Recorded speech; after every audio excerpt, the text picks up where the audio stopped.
नमस्कार, मैं शालिनी और आप देख रहे हैं नेशन न्यूज आपकी आवाज। आइए बढ़ते हैं आज की बड़ी खबर की ओर।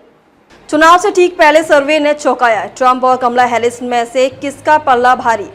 अमेरिका राष्ट्रपति चुनाव में रिपब्लिकन उम्मीदवार डोनाल्ड ट्रंप और डेमोक्रेटिक उम्मीदवार कमला हैरिस के बीच कांटे की टक्कर है। दोनों नेताओं के चुनाव प्रचार में अपना पूरा दमखम लगा दिया है। सर्वे के अनुसार राष्ट्रपति पद की रेस में डोनाल्ड ट्रंप के मुकाबले कमला हैरिस महज 1% पॉइंट से आगे चल रही हैं। इस लेटेस्ट सर्वे के अनुसार 44% जनता कमला हैरिस को वोट कर सकते हैं, वहीं 43% जनता डोनाल्ड ट्रंप के समर्थन में वोट डाल सकते हैं। सर्वे के अनुसार कमला हैरिस को 51% और डोनाल्ड ट्रंप को 47% वोट मिलने का अनुमान है। रोजगार, अर्थव्यवस्था जैसे मुद्दों पर क्या सोच रही अमेरिकी जनता।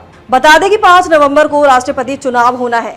मौजूदा दौर में अमेरिका में रोजगार एक बड़ा मुद्दा है। अमेरिकी जनता को लुभाने के लिए दोनों पार्टियां रोजगार को चुनावी मुद्दा बना रही हैं। सर्वे के अनुसार 44% जनता का मानना है कि रोजगार, अर्थव्यवस्था और बेरोजगारी दूर करने के मामले में ट्रंप का दृष्टिकोण सही है। वहीं 47% जनता को लगता है कि इन बेरोजगारी दूर करने में ट्रंप के मुकाबले कमला हैरिस बेहतर राष्ट्रपति होंगी। स्विंग स्टेट पर दोनों नेताओं की नजर। अमेरिकी राष्ट्रपति चुनाव में स्विंग स्टेट की बड़ी भूमिका रहती है। अमेरिका में 7 ऐसे राज्य हैं जिन्हें स्विंग स्टेट कहा जाता है। दरअसल इन राज्यों में रह रहे मतदाताओं के बारे में कुछ साफ नहीं कहा जा सकता कि कौन किसको मतदान दे सकते हैं, लिहाजा इन स्टेट के रिजल्ट पर ही किसी कैंडिडेट की जीत हार तय होगी। इन स्विंग स्टेट की जनता को लुभाने में दोनों नेता जुटे हैं। अब तक के लिए बस इतना ही, फिर होगी आपसे मुलाकात ऐसी ही खबरों के साथ। तब तक के लिए नमस्कार और देखते रहिए नेशन न्यूज आपकी आवाज।